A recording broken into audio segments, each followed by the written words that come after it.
नमस्कार दोस्तों, जय हिंद। और मैं हूँ डॉक्टर AK। दोस्तों, हम लोग 9 से 12 जून की करंट अफेयर्स देख रहे हैं और वहाँ पर जो इम्पोर्टेंट करंट अफेयर्स है उसके बारे में हम लोग जानकारी ले रहे हैं। इसी कड़ी में एक बड़ी खबर है कि जो भारतीय रेलवे है वो दुनिया का सबसे बड़ा हरित रेलवे नेटवर्क बनेगा। ग्रीन रेलवे नेटवर्क या green railway network zone, green railway की तरफ बढ़ने जा रहा है। जहाँ पर ग्रीन रेलवे की बात हो, इसका मतलब क्या है कि अब वो पॉल्यूशन को कम से कम करने की ज़रूरत हो रही है। ठीक है, तो भारतीय रेलवे भारत की बढ़ती हुई ज़रूरतों को पूरा करने के लिए यात्रियों के साथ साथ जो मालगाड़ी है उसके लिए भी पर्यावरण के अनुकूल, तो ग्रीन रेलवे का मतलब क्या हो गया? पर्यावरण के अनुकूल समयबद्ध और आधुनिक वाहन के बनाने जा रहा है। मतलब अब रेलवे नई टेक्नोलॉजी का यूज करने जा रहा है। ठीक है, ग्रीन हाउस गैसों के इमिशन को कम करने के लिए, ग्रीन हाउस गैसों के इमिशन को कम करने के लिए ये काम करेगा। टारगेट कब कितना रखा गया है? इस टारगेट को रखा गया है 2030 तक। 2030 तक भारतीय रेलवे बनेगा दुनिया का सबसे बड़ा हरित रेलवे नेटवर्क। मतलब शुद्ध शून्य कार्बन उत्सर्जन, नेट जीरो कार्बन एमिशन का टारगेट लेके चल रहा है। नेट जीरो कार्बन इमिशन, मतलब इसको हिंदी में कहेंगे शुद्ध शून्य कार्बन उत्सर्जन। शुद्ध शून्य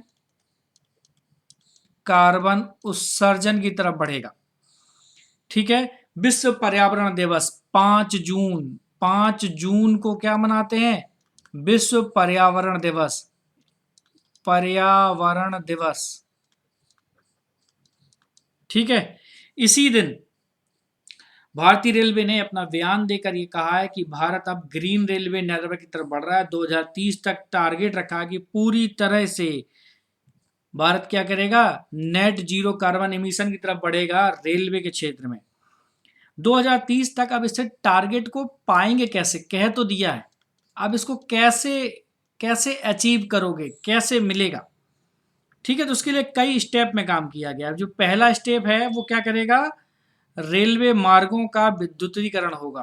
रेलवे मार्गों का विद्युतीकरण, मतलब जो डीजल से चलने वाली जो रेल हैं उनको खत्म करा जा रहा है। रेलवे मार्गों का विद्युतीकरण किया जा रहा है।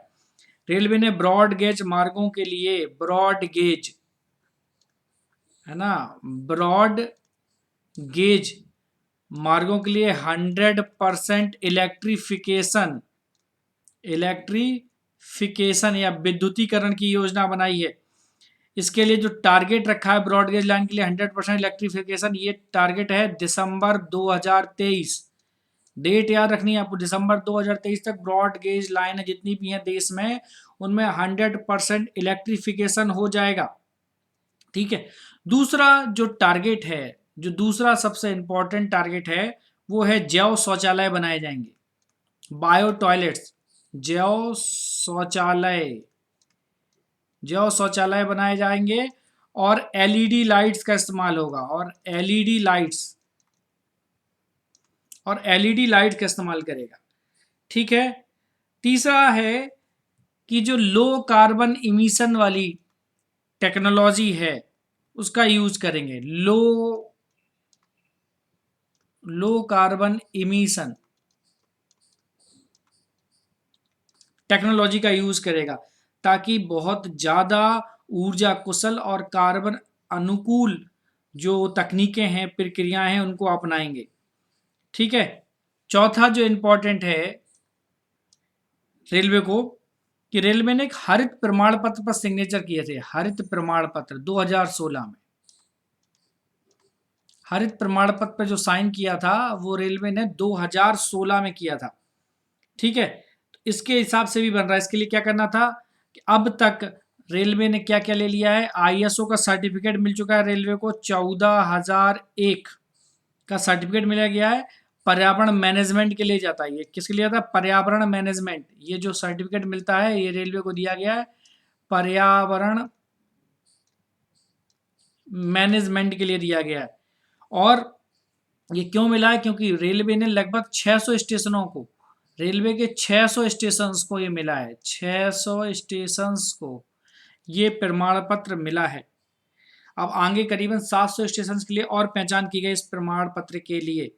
और जो पांचवा इंपॉर्टेंट पॉइंट है कि सौर ऊर्जा का प्रयोग करेंगे स्टेशनों पर, सौर ऊर्जा का प्रयोग, स्टेशनों का संचालन सौर ऊर्जा से होगा, ठीक है, ताकि लो कार्बन इमिशन की तरफ बढ़ सकें। ये बहुत इंपॉर्टेंट है। और रेलवे अपने लिए जोखिम प्रबंधन में जलवायु परिवर्तन को शामिल कर रहे हैं। रेलवे अपने जोखिम प्रबंधन कार्यक्रम में, जोखिम प्रबंधन में जलवायु परिवर्तन को लेके आ रहा है, जलवायु परिवर्तन को शामिल कर रहा है।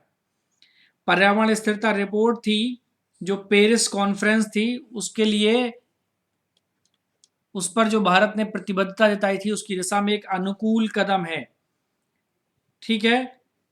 तो इस दिशा में रेलवे बहुत तेजी से आगे बढ़ रहा है। दूसरी जो इंपॉर्टेंट न्यूज आ रही है कि जो जम्मू कश्मीर का एक गांव है बेयान, बेयान 100% वयस्क आबादी का टीकाकरण करने वाला गांव बन गया है। तो याद रखना, JNK का गांव है बेयान, इसने 100% वयस्क आबादी का टीकाकरण हासिल कर लिया है, ठीक है। जम्मू कश्मीर में बेयान, बेयान कहां पर है? जिला है बांदीपोरा, बांदीपोरा जिला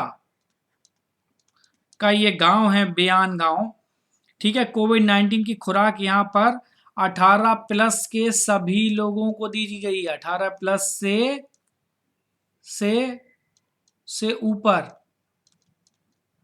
सभी को लग चुकी है। तो भारत का पहला गांव बना है बेयान, 100% टीकाकरण, ठीक है। बेयान जो बांदीपुरा जिला मुख्यालय है वहां से बहुत दूर नहीं, 28 किलोमीटर की दूरी पर है। बेयान गांव में जिन लोगों को टीकाकरण लगा है सभी को, वहां पर 362 वयस्क हैं, तो 362 लोगों को टीकाकरण लग गया है पूरे के पूरा। बहुत अच्छा है। जम्मू कश्मीर मॉडल को पूरे देश में लागू करने की कोशिशें होनी चाहिए। दूसरी जो बड़ी खबर है कि अनूप चंद्र पांडे चुनाव आयुक्त नियुक्त किए गए हैं। आपको पता है भारत का चुनाव आयुक्त त्रिस्तरीय चुनाव आयुक्त है, ठीक है। तो यूपी कैडर के रिटायर्ड IAS ऑफिसर हैं अनूप चंद्र पांडे, ये अब चुनाव आयुक्त बनेंगे। ये 1984 बैच के IAS ऑफिसर थे, ठीक है। तो अब ये किसके साथ हो जाएंगे? अभी जो सुनील अरोड़ा की जगह आएंगे। ये किसकी जगह आएंगे? सुनील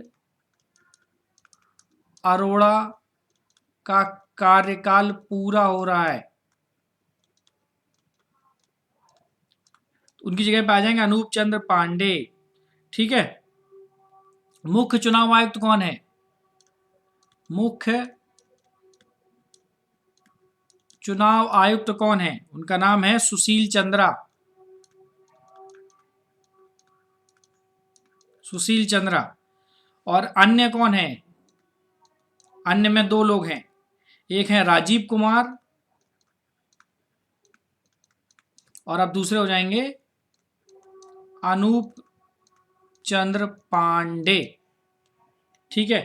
भारत के संविधान में निर्वाचन आयोग किस आर्टिकल में आता है?